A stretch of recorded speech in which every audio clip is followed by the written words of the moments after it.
This is 10 Minutes on Topic. I'm Autumn Labbe-Renault. Today's topic is redistricting. Last year, the 2020 census marked the 24th count of the U.S. population. And census results are used to apportion seats in the House of Representatives, to realign congressional districts, and to determine how to distribute hundreds of billions of dollars in federal funds each year. On a local level, census results inform the redrawing of county, city, and school board lines to appropriately represent evolving populations and communities of interest. I've been getting lots of questions about this the last couple of weeks. I'm not an expert in this, so I called in someone better informed to discuss. Joining me today is Yolo County Supervisor for District 2, Don.Saylor. Thank you for joining me and welcome. Thanks, Autumn. It's great to be with you.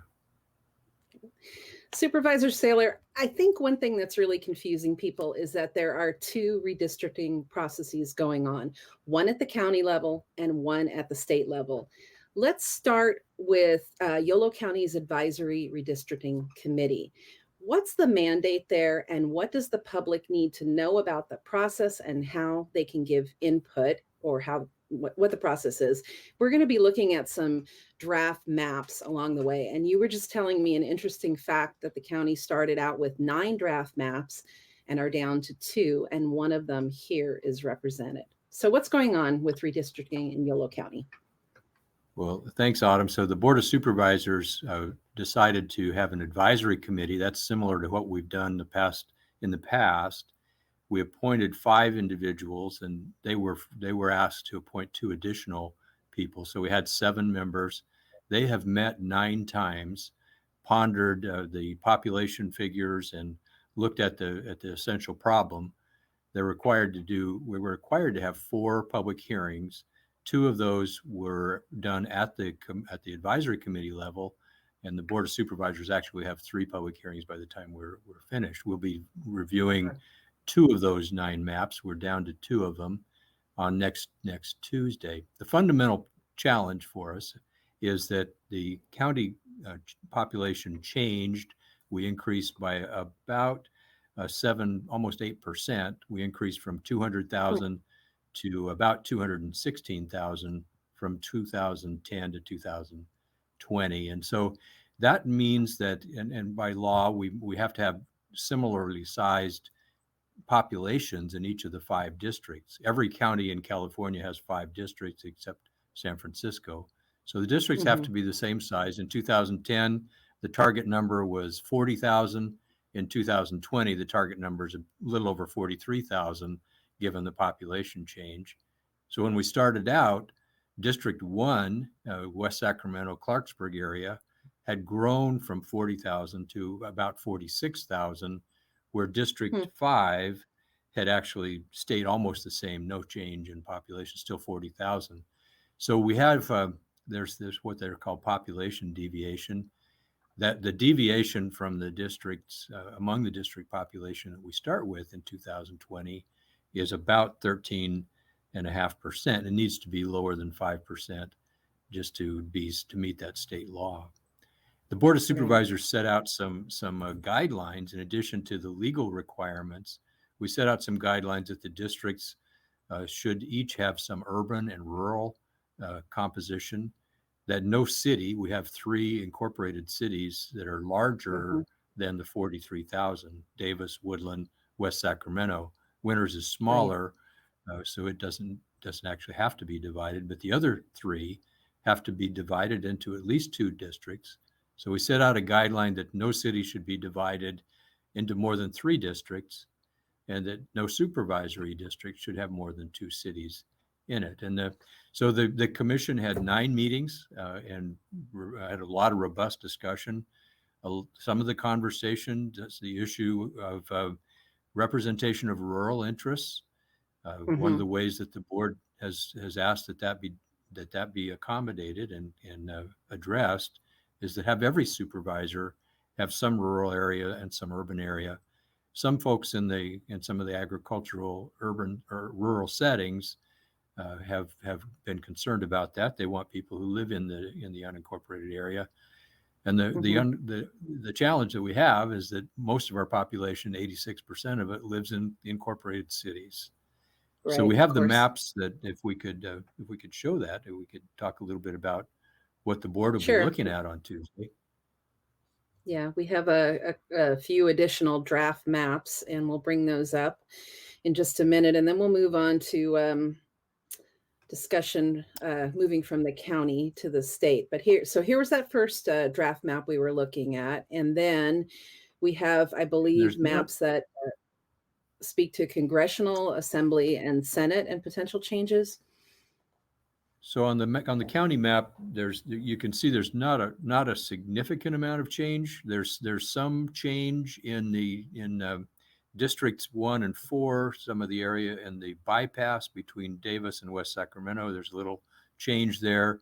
District 3, a portion of Woodland and a portion of West Sacramento changes in geography. But these maps, the map 4A on the right is one of the two that's proposed for consideration by the board on Tuesday.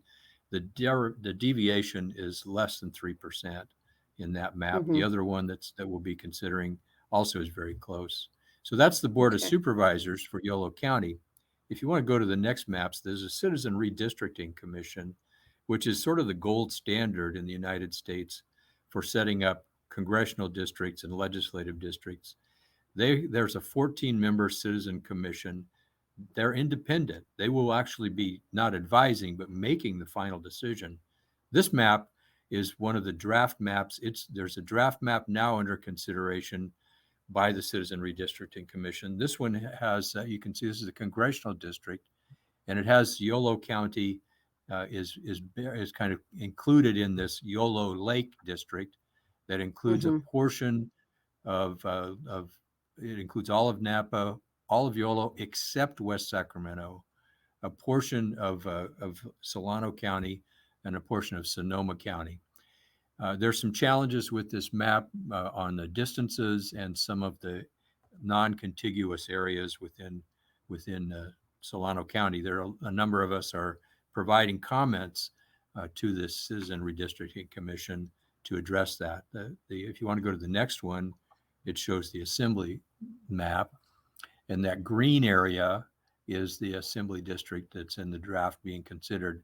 The major difference between this draft map and the current district for the assembly is the inclusion of Colusa and Tehama County, or Glenn, well, all of Colusa County, Glenn and Mm-hmm. Tehama County that are the northern. So this kind of characterize this as an Interstate 5 ag land district.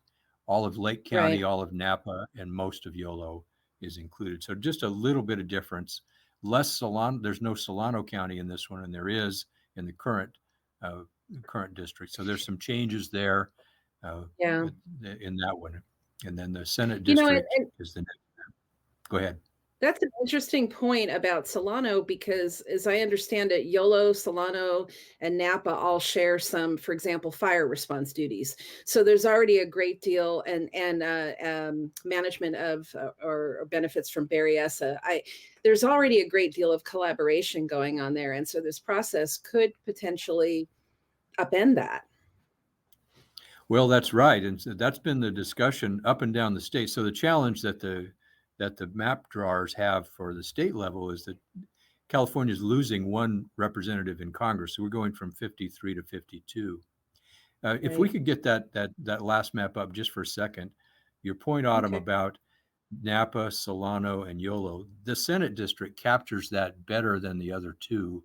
You can see that it includes Vallejo, includes most of Solano, all of Yolo, including West Sacramento, and a Mm-hmm. good portion in all of Napa as well. So you see this one is probably closest to capturing that whole community of interest.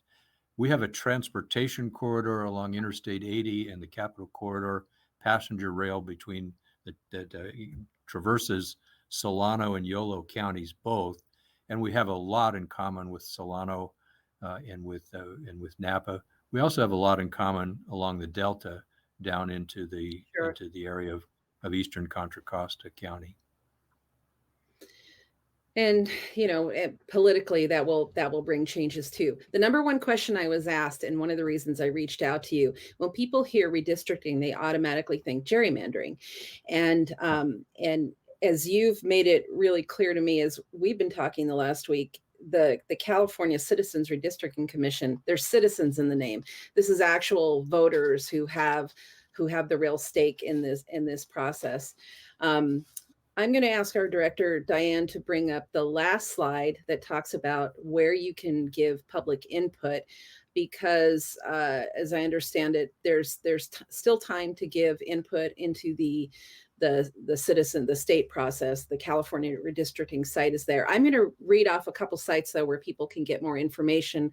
The slide is there, but if you go to yolocounty.org/redistricting 2021, that gives a lot more in-depth information about the county process.